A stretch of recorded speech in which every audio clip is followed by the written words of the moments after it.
So what I did, I took a student of mine from my class and went around in the village for the next few days to make a list of people who borrowed from the moneylenders. In a few days, I made the list complete, and it had 42 names on my list. And the total money they borrowed was $27. And I couldn't believe, because I never heard anything about in terms of $27. I'm trained to think in terms of millions of dollars and billions of dollars. In the classroom, we talk about the national development plans, 5-year plans, if you remember those days. We used to be big in 5-year plans. So we talk about the 5-year plans and how investments have to be made in the country so that gradually economy picks up and poor people improve their life and things go better. But here I see completely different picture. Only a few yards from the classroom where I teach. It's not on the other side of the moon, it's right there. So I was amazed that these person like us teaching those economic theories or economic discussions that we have in our classrooms have absolutely no idea what goes on in the village next door. And there's no solution to that in our discussion. So after I overcome my shock, I can see that how terrible that problem is. But suddenly it occurred in my mind, the problem is tough, problem is very difficult, but the solution is so simple. And it excited me by the simpleness of the solution. It just hit me. Instead of worrying about the whole problem, I can just take $27 out of my own pocket and give the money to these 42 people to return the money to the moneylenders. And they will be free. Moneylenders cannot touch them anymore. I was very excited. And I did exactly that. I gave this $27 to all these 42 people, person by person, telling them that here is the money, you return the money and you continue what you're doing. And you can think about paying me back when you are comfortable, when it's easy for you. Don't worry about it. And I thought, this is something I did. I feel good about it. At least I solved one problem in a very concrete way. But something else happened, which I didn't expect. When I go back to the village again, talking to people, now people look at me in a very different way.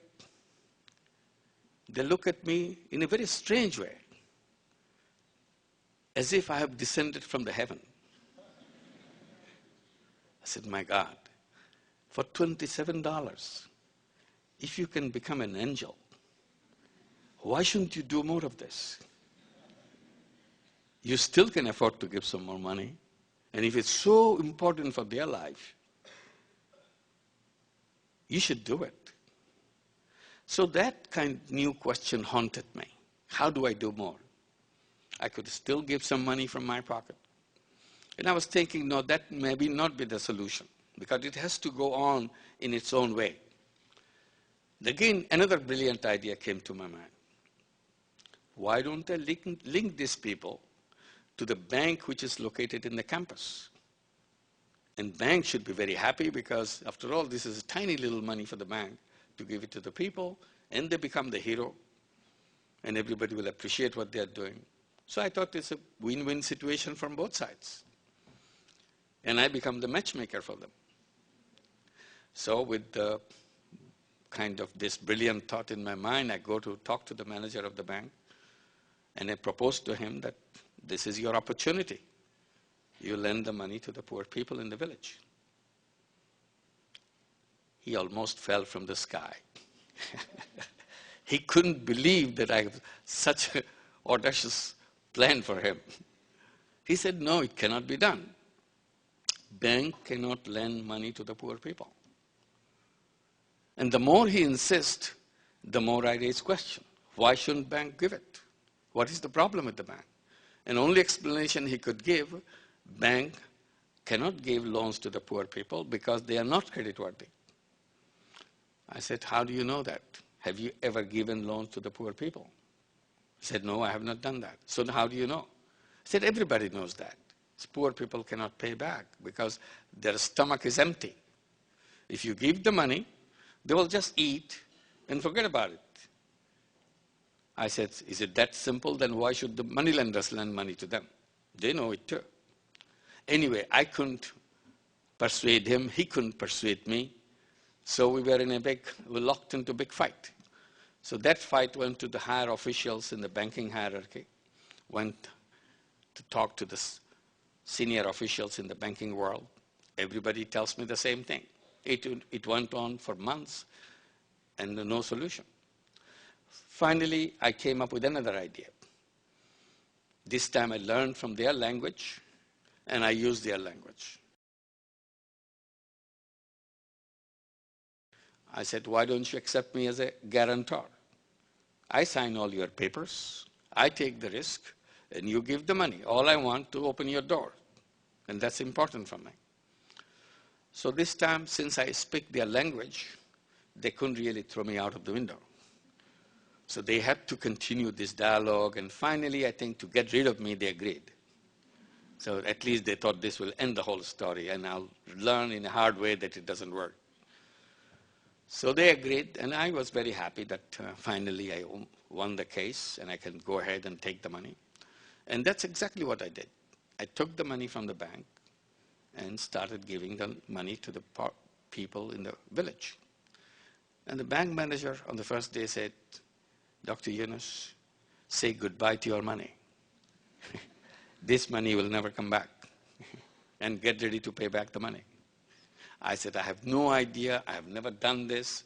I thought this is the right thing to do, and I'm doing it. I'll find a way, and I'm sure people will pay back.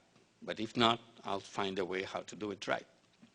So I came up with tiny little ideas to try so that people find it easy to pay back. And it worked. Every penny came back. So I got very excited that what I never imagined that it will happen that way, although I was hoping that it will work. Now this time it's real. It worked. So with that enthusiasm, I kept on expanding this. The more I become successful, the more bank becomes reluctant. Because he was hoping that the first time it will be such a disaster that I will not pursue this anymore. But it was not a disaster. So he was hoping second time it will be a disaster. It was not a disaster. So every time it becomes successful, he feels very disappointed. So seeing his reluctance, I thought that may be not the right thing to do. In the beginning, I had no idea whether this is going to work or not. I had a belief. That's the only thing I had. And now it's not a belief. It's a demonstrated facts. I said, if anybody in the world tells me now that poor are not creditworthy, I'll go and scream my head off telling that this is a lie. This is not true. Because I see it every day. People are paying back 100%. How can they not be creditworthy? Where in Bangladesh, rich people borrow from big banks and don't care to pay back. In Bangladesh, banks are filled with big loan defaulters.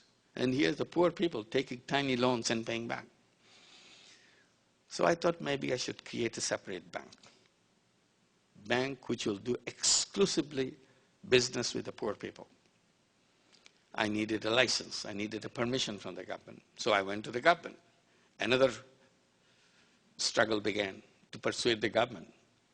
Because government has a crazy idea. How can you have a bank for the poor people? And they started arguing with me. We have enough of problem running banks for the rich people because they don't pay back. Now, why do you want to create more problem by creating another bank for the poor people?